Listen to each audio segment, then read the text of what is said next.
Hi guys, so today I'm going to be talking about why you aren't just a sun sign.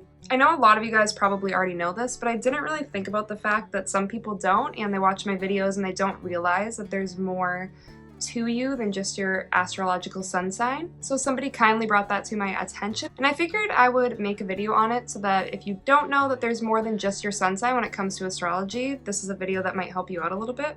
Okay, so first let's start with planets. We know there's a bunch of planets out there in the universe. And when it comes to astrology, things that we look at for planets are the sun, the moon, Mercury, Venus, Mars, Jupiter, Saturn, Uranus, Neptune, and Pluto. That's all I'm going to be focusing on today, but there is a lot more that goes into birth charts and further into astrology. The first thing you look at when you know your birthday is your sun sign. It depends when your birthday is, and then it gets associated with a Gemini, an Aries, a Cancer, a Leo, so on and so forth.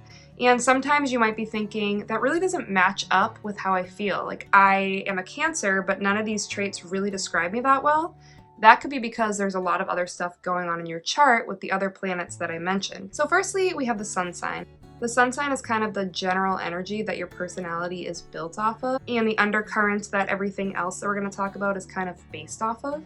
So next you have your moon sign, and the moon has a lot to do with how you are emotionally, with your subconscious. I always say in readings that I do that the moon is kind of like the reaction you have when you're in a situation. So say you get into a car crash.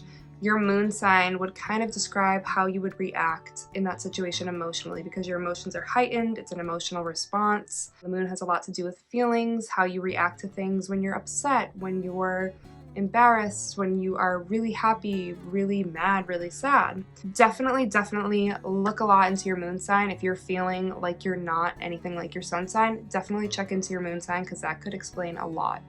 Another thing I want to quickly touch on, it's not actually a planet, but it is your rising sign. These change quickly, so you really need to know the time of your birth for this one. But your rising sign, also known as the ascendant, has a lot to do with how you come across initially. The rising sign is kind of like your first impression to other people. It's how you act when you're nervous or you don't know people around you, or you're in an uncomfortable situation. That's kind of how your rising sign is. It's people's initial first impression of you. Next we have Mercury. Mercury as a planet has a lot to do with how you think, how you learn, how you communicate.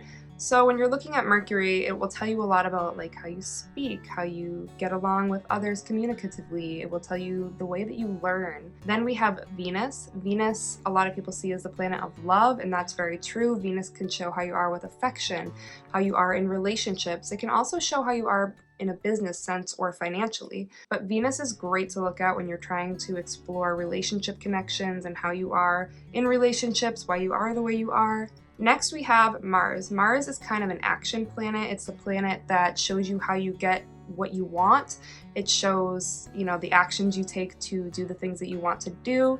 It shows how you deal with anger, how you deal with your passions and intimacy. Jupiter is the planet of growth, of expansion, of luck. A lot of times people look at Jupiter to see where they might have success, where luck might come their way, where they're able to grow and expand in anything that they're trying to pursue. Then we move on to Saturn. Saturn can be kind of looked at as a hard planet at times, but it has a lot to do with discipline, with restriction and limitations, and it also has a lot to do with traditions and time and nostalgia, stuff like that. So Saturn is definitely a good place though to look to see areas you might struggle in, places that you might feel restricted or limited. Now we look at Uranus, my favorite planet, but Uranus has a lot to do with things that are unconventional, originality, has a lot to do with innovation. Uranus in the chart can often show places or times where things will often be marked with unexpected change, beginnings and endings, sudden surprises, stuff like that. Neptune is a planet that has a lot to do with fantasy. It has a lot to do with deception, possibly lies. Neptune could show areas of delusions or illusions, areas of repression. Finally, we have Pluto. Pluto is a very transformative planet. A lot of people look at Pluto as a planet of death, but it's a planet of life, of death, of new beginnings, of changes, of transformations. So those are the planets when it comes to astrology. This is just a very brief rundown, but I thought it might be helpful if you've heard of them and you didn't really know exactly what they meant. Everybody's birth or natal chart is different. So when you look at yours, you can see where all of these planets for you fall, you can see what signs they're in, what house, and it can be very interesting what aspects they're making to each other, but that's for a different video for a different day. I hope this video could be helpful to you in some way. Let me know anything you want to add about the planets if you would like to, and I will see you in my next video. Have a good day or night.